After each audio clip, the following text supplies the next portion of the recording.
For our pop art project this year, we are going to be looking at candy wrappers. So I have grabbed this Starburst printed out wrapper, and the first thing I'm going to do is I'm going to grab a viewfinder, and there are 3 different size viewfinders. So we got big, medium, oh, and I got another big one, medium, and then we have some smaller ones. And what you're going to want to do with that viewfinder is kind of move it around and find an interesting spot that you're going to zoom in to draw. Now, you probably don't want something kind of boring that doesn't have much about the type of candy it is. So you definitely want to have some of the letters in it from the word, and maybe part of it that you could actually understand. Like, that's pretty cool that you can almost read star.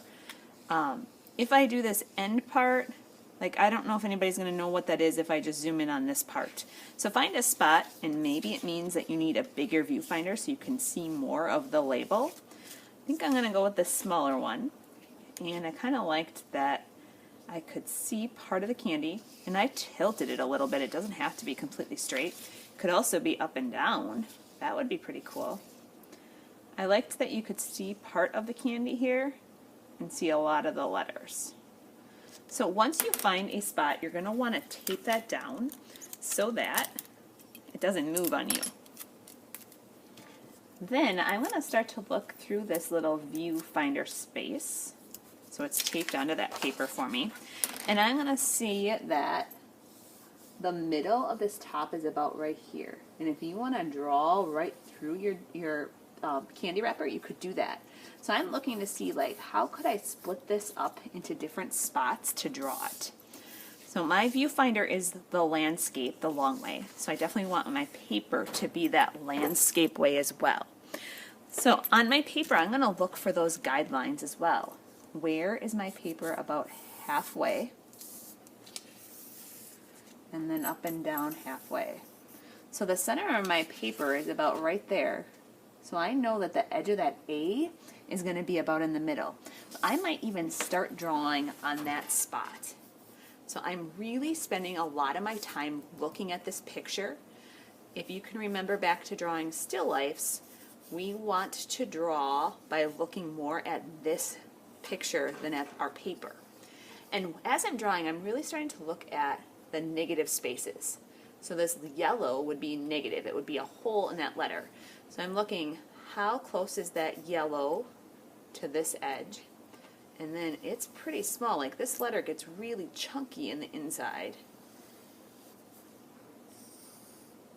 And I'm trying to draw dark so you can see this on the video.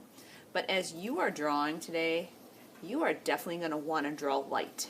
It is so much easier to erase light lines. Alright, so I've got to start, and I'm thinking this is not looking right. When I look at my picture, this is really straight up and down right here. I'm going to try to fix that. And again, I'm trying to draw dark, which is hard for me, so that you can see it on the video. Erasing is not a bad thing today. You are going to erase a lot. So I'm going to continue to sketch, looking at now how close is that T to the A. Yeah, they're almost touching. That little negative spot between the letters is super tiny. Come up, and the T is taller than that A. So I want to make it taller. So once I kind of get the letter sketched in there, I'm going to start to look at other things in my picture, like these shapes inside the letter that are reflecting, and what's going on around the letters. And I do see a little bit of the candy there.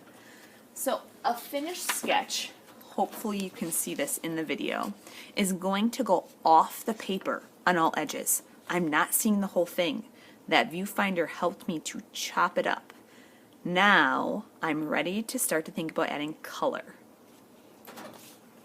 So I am starting to add color right now with oil crayons. If you get an oil crayon that is dirty, you can flip your paper over and kind of color a little bit on the back to get that color off.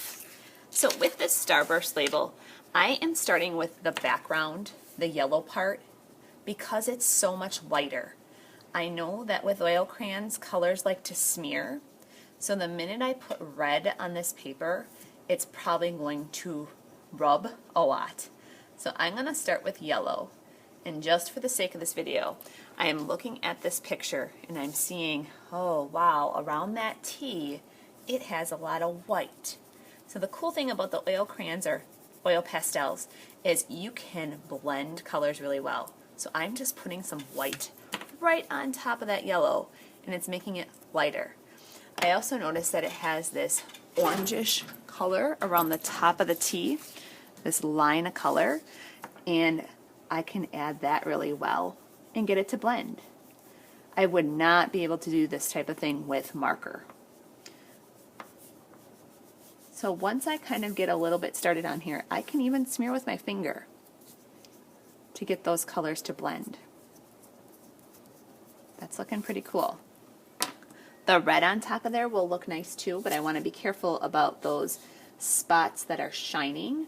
I probably don't want to add a red on there because the white, if I try to put white on top of red, it's probably not going to cover it up very nice. So the oil crayon is meant to give you a nice dark color, and they also blend really well. So I'm going to continue to keep adding color. Continue to color. You're probably noticing the oil crayon is going to smear quite a bit, and I just happen to have two colors that smear a lot. The red on the yellow is going to make it really smear.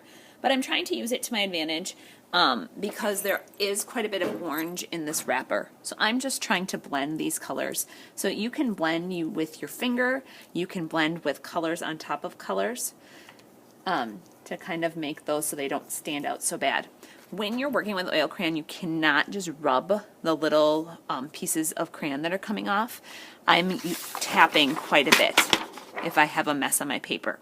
So I'm going to continue, and this is going to go into a second art day to get these filled up with color and making them look like the real candy wrappers.